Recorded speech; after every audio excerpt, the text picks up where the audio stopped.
There is nothing you can do to stop me from coming at you round after round with the most malicious techniques I know. You will lose this fight, Daniel Cormier. I want you to believe it. Every ounce of training you put in leading up to this fight will be a waste of your life. Around 2010, 2011, I went through this huge spiritual thing where I became obsessed with the power of the mind, meditation, visualization, and just realizing how powerful our minds actually are, like how we really do paint our world with our thoughts and our level of self-belief. So I took myself from being very average-minded to actually believing that I was the shit and believing that I could be the shit and that I could be the GOAT and be the greatest. A lot of people were surprised when they found out that you've been signing your name as Champ 2011. How did that come about? I believe in the law of attraction, and I believe that that you can speak things into existence, and I believe that when you know where you're going and you know what you want, the universe has a way of stepping aside for you. And me signing my signature with Champion 2011 on it, it can't hurt me. It can't hurt me. It could only help me to believe it even more. I would say throughout my martial arts career, the biggest life lesson that I've learned is the power of the mind, and just how important it is to look at yourself at a high regard and to believe in yourself. I think in order to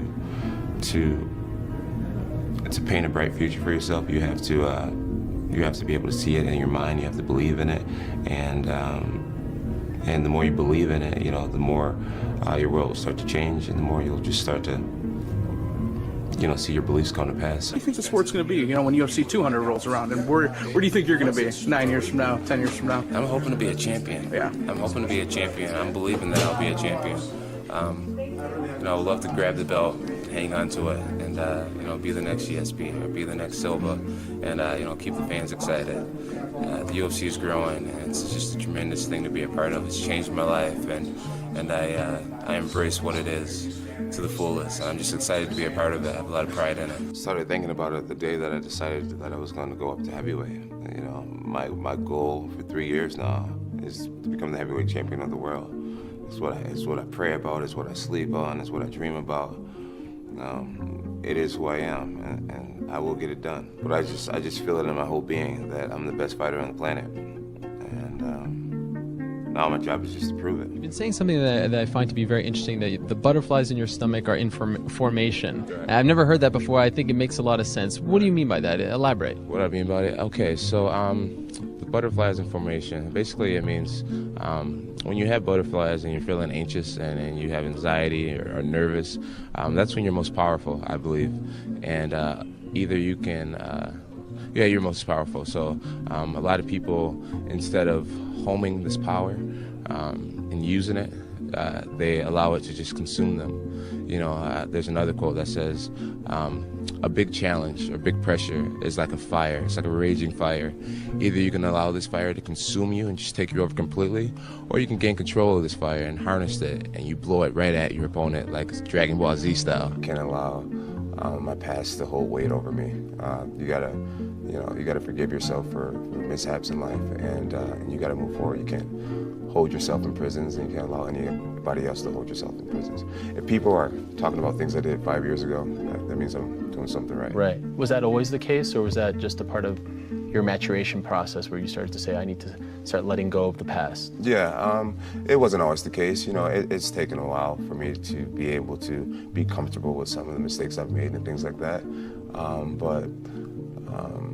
But I'm grateful that I am at a place where I'm comfortable with who I am, comfortable in my own skin, and there's no good without the bad, so I'm grateful. That has helped me get to the point that I am now, and something that you can take with you is study. A lot of athletics is not just a physical thing.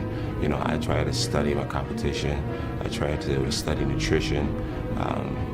I try to study other great athletes, guys who've done great things in the past, and try to model, myself after them. So I'm big on the mental game when it comes to being an athlete, sports psychology and things like that. So really focusing on the mind, not on the body, is important. Do you have moments where you're like, man, how did this happen? Like, how have I been able to stay on top for this long? Do you have moments where you talk to yourself like that? You know, I do, and I always just point it back to God, man. Honestly, man, it's God's grace, and I know everyone's not a believer, and a lot of people think, I wish you just wouldn't talk about God, but it really is God's grace.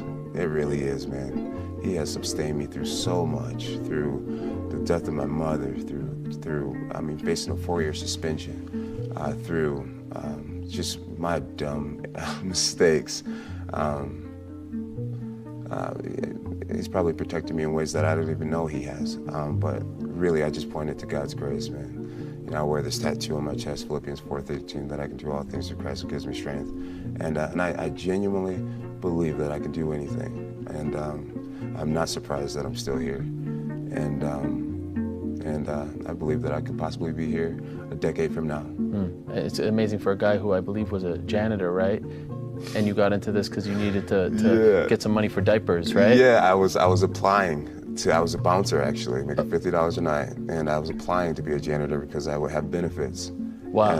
And right when I was waiting to get the call back, someone wrote me on Twitter, a guy named Gary, a kid that I never met, and he said, hey, my cousin owns an MMA gym in Cortland, New York, which is about 45 minutes away. I didn't have a car, and I was driving my fiance's car to commute over to these practices. I got that phone call on a Saturday night, and I was heading to my first practice that next Monday. The kid changed my life forever. He just planted a seed in my MySpace. And I have a good way of detaching something inside of me and seeing what's happening. And okay, oh no, it's not over. All you gotta do is just do this, do that, do that. You get what I'm saying? Yeah.